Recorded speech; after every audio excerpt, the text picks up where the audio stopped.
Meus irmãos, a paz do Senhor Jesus Cristo, sejam todos muito bem-vindos à aula de número 9. Aula essa que tem a continuidade dos assuntos que tratamos na lição anterior, a lição de número 8. Estamos falando agora a respeito das geografias da Terra Santa. Falamos na aula anterior a respeito de questões ligadas à geografia humana da Terra Santa, questões culturais, um pouco da ciência dos judeus, um pouco de filosofia. E agora vamos continuar o nosso estudo tratando e abordando a Terra de Jerusalém, especialmente a capital indivisível do Estado de Israel, Jerusalém. Falaremos também a respeito de outras principais cidades do território de Jerusalém, de acordo com aquela prioridade que a história bíblica nos permite elencar.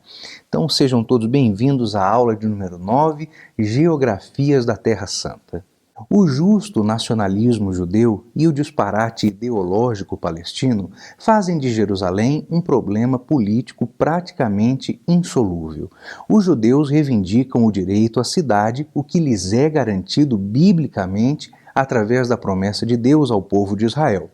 Em contraste, os nacionalistas palestinos reivindicam direito à mesma cidade com base no fato de que ocuparam aquela terra durante alguns séculos, desde a dispersão dos judeus no ano 70 provocada pelo Império Romano. Vamos viajar então pela indivisível capital de Israel, a cidade de ouro, Jerusalém. E nós vamos começar a nossa viagem a um período da história de Jerusalém anterior até mesmo à promessa feita por Deus a Abraão. As casas permanentes só começaram a aparecer na colina sudoeste da cidade de Jerusalém por volta do ano 3000 a.C. Alguns chamam aquele local, este primeiro assentamento naquela região, de Ofel-Rid. Os habitantes da cidade naquela época eram todos cananeus. No final dessa idade do bronze, no ano 3000 a.C., Jerusalém era a capital, cidade e estado de um estado egípcio, do Império Egípcio. Era uma cidade vassala do Império Egípcio, habitada por pastores, tinha uma pequena guarnição militar egípcia ali e tudo era governado por um rei nomeado pelos egípcios, Abid-Eba. Havia também uma grande construção que ocorreu ao redor daquela cidade conforme aumentava a sua prosperidade. Mas agora, já dentro do período bíblico especialmente, vestígios arqueológicos do antigo período israelita incluem, por exemplo, o túnel de Siloé, que foi um aqueduto construído pelo rei Ezequias e que já continha uma antiga inscrição hebraica conhecida como a Inscrição de Siloé. Também havia ali a chamada Muralha Larga, uma fortificação defensiva também construída por Ezequias. Podemos verificar a chamada Necrópole de Silvã, que era um local de sepultamento dos mortos e é uma das 10 necrópoles mais famosas da história mundial. Então, estes são os resquícios arqueológicos mais antigos que se podem apontar no território, no espaço da cidade de Jerusalém. É uma cidade que sempre esteve debaixo da ganância de muitos povos e, embora ela estivesse elevada a quase 800 metros acima do nível do mar, a cidade sempre esteve à mercê dessas invasões, desses desejos e ganâncias, tudo isso, claro, sempre motivado por planos históricos contrários ao plano divino através dos séculos. Na Bíblia, Jerusalém é definida como sendo parte do território que foi dado por herança à tribo de Benjamim, mas ela esteve ocupada por jebuseus. Davi conquistou os jebuseus no cerco contra eles e transferiu a sua capital de Hebrom para Jerusalém e fez de Jerusalém a capital do Reino Unido de Israel. E Jerusalém se tornou o grande centro político e também de fé de Israel. Davi reinou por 40 anos e foi sucedido por Salomão, e Salomão construiu em Jerusalém, especialmente no templo sagrado de Moriá, o templo que é o primeiro dos 3 templos. E aquele templo e a cidade permaneceram como a capital do Reino Unido de Israel, até que após a morte de Salomão, as tribos do sul mantiveram-se unidas, enquanto que as 10 tribos do norte saíram, dividiram-se do restante do reino de Israel e assim formaram no norte o reino do norte, reino de Israel, e ao sul o reino de Judá. O reino de Israel foi conquistado primeiramente, levado ao exílio, e por causa das invasões e do exílio no espaço do reino do norte, Judá recebeu exilados vindos dessas 10 tribos e abrigou-os. Aqui nós temos uma foto aérea do Monte Moriá, monte que serviu para espaço do primeiro templo, e agora, conforme todos sabemos, no espaço que corresponde ao templo, existe este domo da rocha. Muita gente pensa que isso é uma mesquita, mas não é.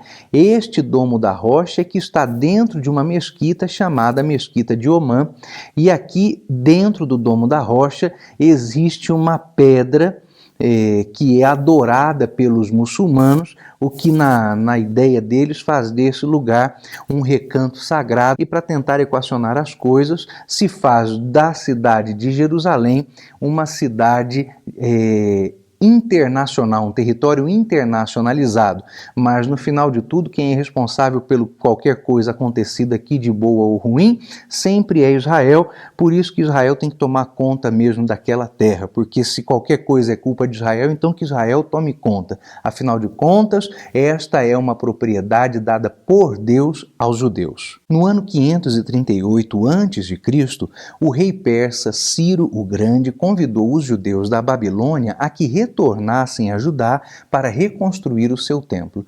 Essa foi a construção do segundo templo e foi concluída em 516 a.C., ainda durante o reinado de Dario. Isso aconteceu 70 anos após a destruição do primeiro templo. Pouco tempo depois, em 485 a.C., Jerusalém foi sitiada, conquistada e em grande parte ela foi destruída por uma coalizão de estados vizinhos. Por volta do ano 445 a.C., Artaxerxes da Pérsia emitiu um decreto permitindo que a cidade, incluindo as suas muralhas, fosse reconstruída. Jerusalém então retomou o seu papel como a capital de Judá e o centro da adoração em Israel. Os Amoneus eram os membros da dinastia governante durante o reino Asmoneu em Israel. Isso foi do ano 140 ao ano 37 a.C. E eles fundaram um estado judaico religioso independente dentro do território de Israel. Os Asmoneus, ou a sua monarquia, foi fundada por Simão Macabeu. Isso aconteceu 2 décadas depois que o irmão de Simão, Judas Macabeu, derrotou o exército seleucida na revolta dos Macabeus no ano 165 a.C. O reino Asmoneu sobreviveu por 103 anos antes de se render em 37 a.C. a Herodes. Foi no ano 63 a.C. que Pompeu o Grande interveio naquele conflito em uma luta pelo trono asmoneu, e aí ele capturou Jerusalém, estendendo a influência da República Romana sobre a Judéia. Após uma curta invasão pelos partos, apoiando os governantes asmoneus rivais de Herodes, a Judéia se tornou um cenário de grande luta entre as forças pró-romanas e as forças pró-partas, levando ao surgimento de um homem chamado Herodes, que é deste que acabei de falar. À medida então que Roma se tornava mais forte, Roma instalou Herodes como sendo o seu rei vassalo sobre os judeus. Herodes o Grande, como ele era conhecido, se dedicou a desenvolver e embelezar Jerusalém. Ele construiu paredes, ele fez muralhas, levantou torres, palácios, expandiu aquilo que se chama de um monte do templo, reforçou o pátio ao redor da construção do templo, usou pedras e algumas delas pesavam até 100 toneladas. Sobre a sua governança, a área chamada Monte do Templo praticamente dobrou de tamanho, e Herodes foi quem reinou ali, e ele tratou aquilo como sendo seu reinado, embora fosse uma província província sob o domínio romano. Então agora vamos começar a falar sobre as principais cidades, tanto de cidades por onde Cristo andou, como do contexto bíblico de um modo geral dentro de Israel. Começando por Tiro. Tiro era uma cidade portuária ao sul de Sidom, 56 quilômetros ao norte do Monte Carmelo, famosa pela construção de navios, também famosa pelo corante púrpura. O rei de Tiro, Irão I, construiu ali uma ligação entre a cidade e uma ilha através de um monte artificial, construiu um templo a divindades que os habitantes de Tiro adoravam, e era uma cidade muito notável, sobretudo pelas atividades e habilidades marítimas. Alexandre o Grande também esteve ali presente, conquistando aquela região, e depois disso Tiro nunca mais recuperou a sua antiga glória. Agora essa cidade resume-se a uma península, ainda pode ser identificada com o território dos tempos de Cristo, é o mesmo território de hoje, lembrando que o Senhor Jesus citou Tiro como uma cidade pagã que teria menor responsabilidade espiritual do que as próprias cidades de Israel, que estavam desfrutando do ministério de Cristo, mas não estavam dando atenção à mensagem de Cristo. No nosso mapa, nós temos aí um recorte da terra de Israel. Aqui está o território do Estado de Israel, você pode observar aqui. E ao norte do território de Israel, o território do Líbano. Aqui está a cidade de Tiro. E se observarmos mais de perto, vamos ver que Tiro é uma península.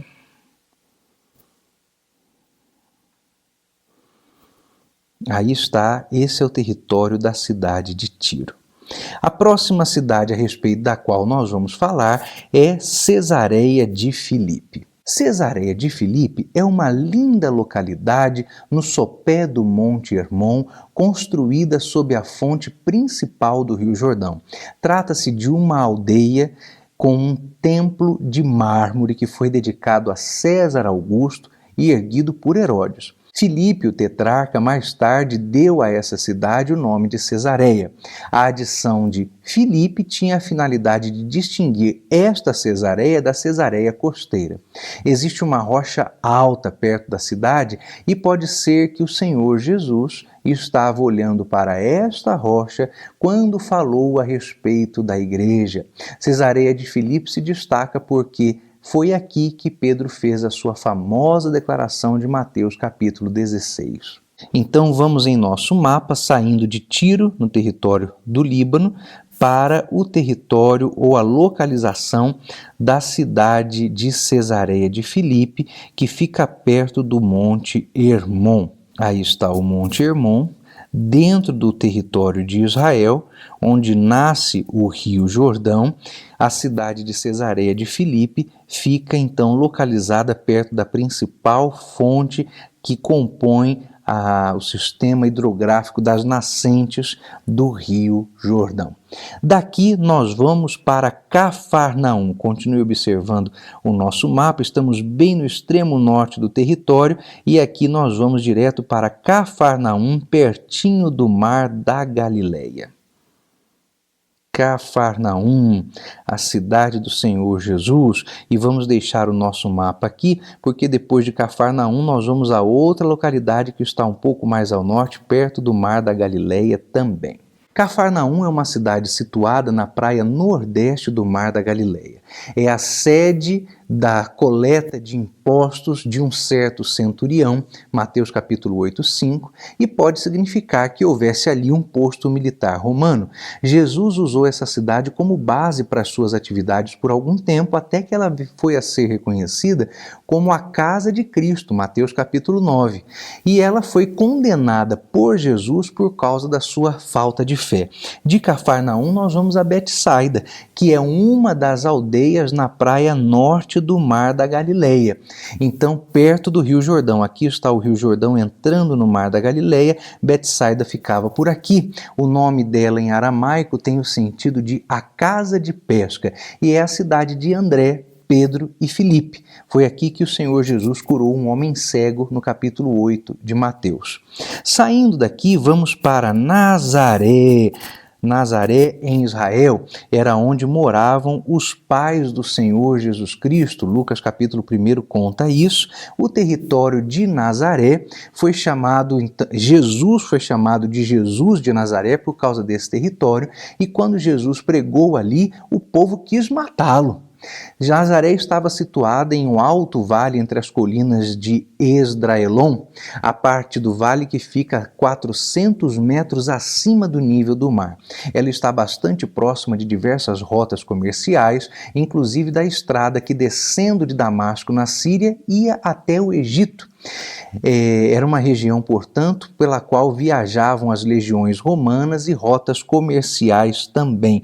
Aí está a região de Nazaré no nosso mapa. Diminuindo um pouquinho, nós vamos poder ver a localização de Nazaré em relação ao território de Israel. Outra famosíssima cidade que não podemos deixar de falar, veja só qual é: Belém, mas não é Belém no Pará, Belém, Israel, porque foi lá que o Senhor Jesus Cristo nasceu. Judá, Belém, Efrata, e para distingui-la de várias outras cidades, ela era chamada assim. É o lugar do nascimento de Cristo, de acordo com Miqueias 5. O túmulo de Raquel continua sendo apontado como estando neste lugar, Belém, que quer dizer Casa do Pão. É a cidade de Boaz e de Ruth, é uma cidade construída em cima de duas colinas. Nos campos perto da cidade havia as pastagens para as ovelhas e para os sacrifícios nos templos. Aí está então Belém, aqui marcado nesse ponto vermelho. Outra cidade importante, não podemos deixar de falar dela, é Jericó, descendo mais ao sul do território, pertinho já do Mar Morto. Olha aí, Jericó. Jericó, quando Jesus visitou Jericó, ele curou ali um homem cego.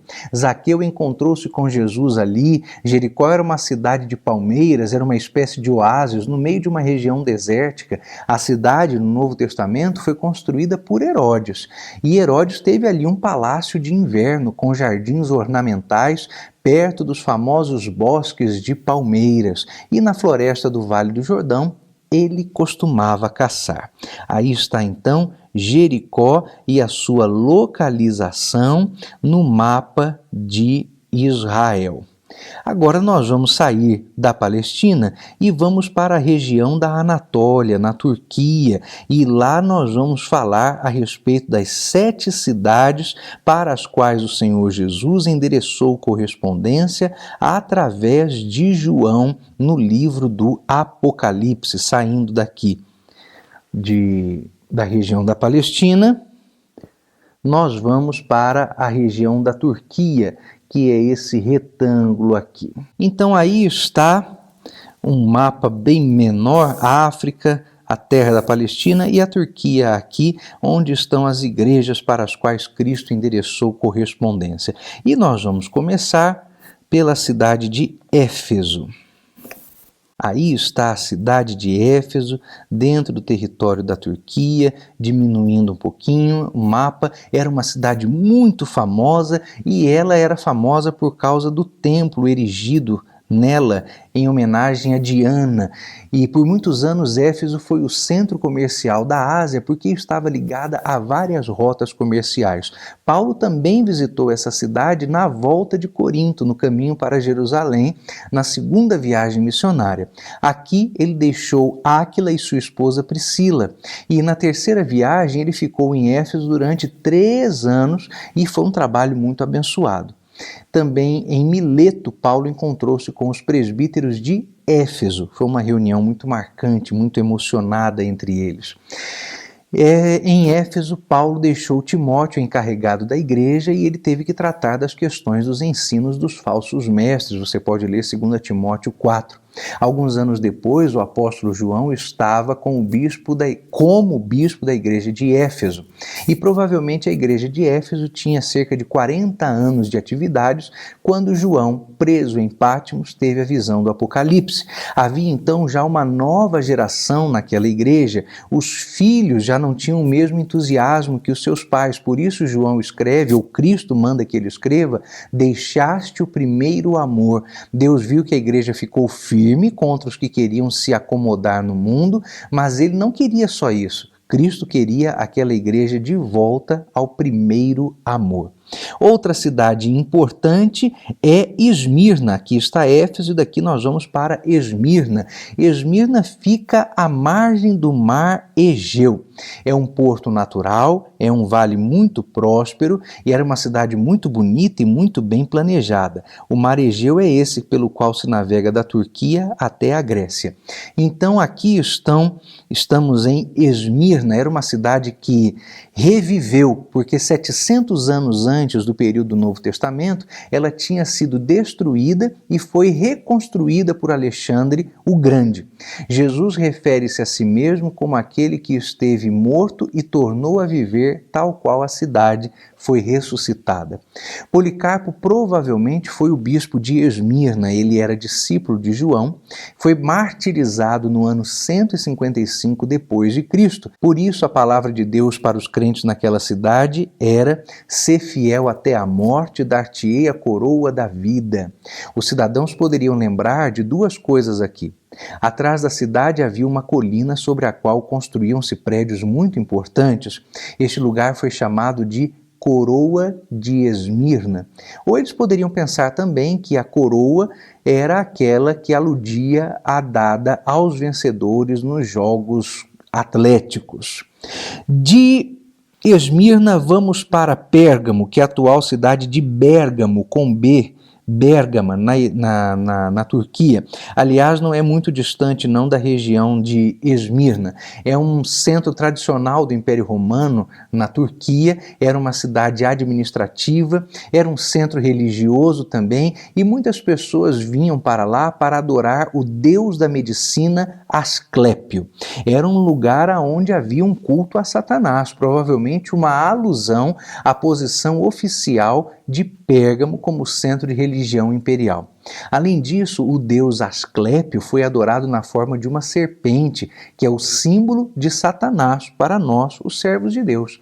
E era igualmente um centro dos maiores cultos a Zeus, ainda reminiscência do folclore grego. Naquela cidade havia uma grande biblioteca com cerca de 200.000 pergaminhos. A igreja naquela cidade pecava pela falta de disciplina. O mundanismo entrou na igreja e Jesus condenou-a junto com o mundanismo.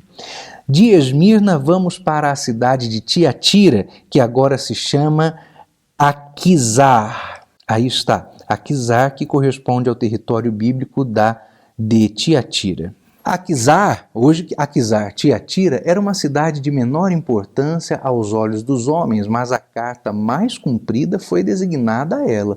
Em Tiatira funcionavam muitos sindicatos para os artesãos, os tintureiros, os curtidores, os pedreiros. A cidade era famosa por causa dos seus trabalhos em bronze. E Jesus se descreve como sendo aquele que tem os pés semelhantes ao bronze polido.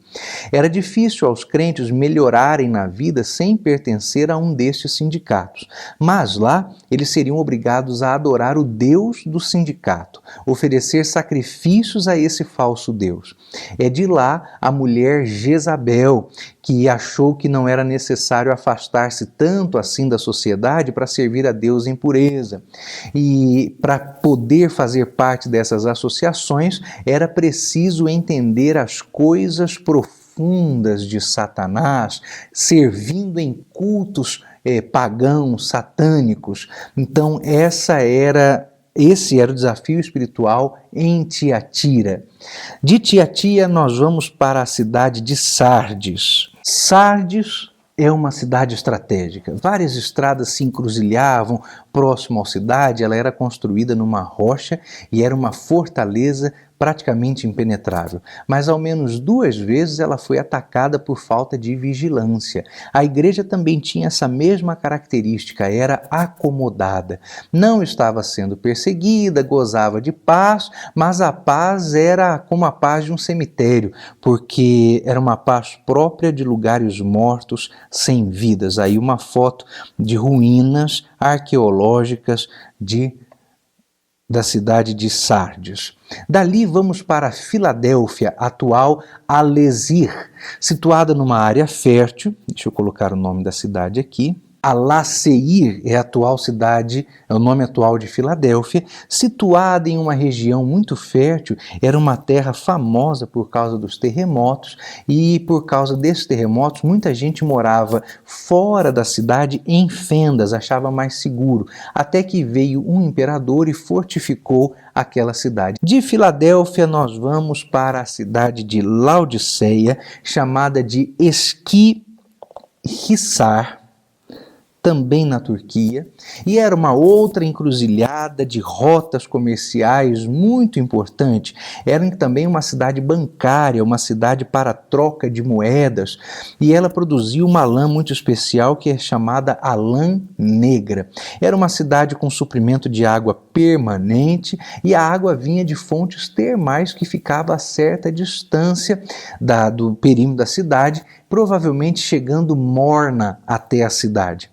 Por isso diz a Bíblia que naquela cidade ninguém era frio ou quente, mas era morno, exatamente como a água que chegava até ali. Uma água fresca, só que morna. Como era a própria igreja, orgulhosa, achando que não precisava de coisa alguma, mas Jesus queria ter comunhão íntima com aquela cidade. Aí está ela também, bem ao sul da Turquia. Bom, com isso, meus irmãos, acabamos o nosso passeio previsto nessa lição de número 9, por cidades tão importantes de Israel e também cidades importantes para o contexto até mesmo do Apocalipse.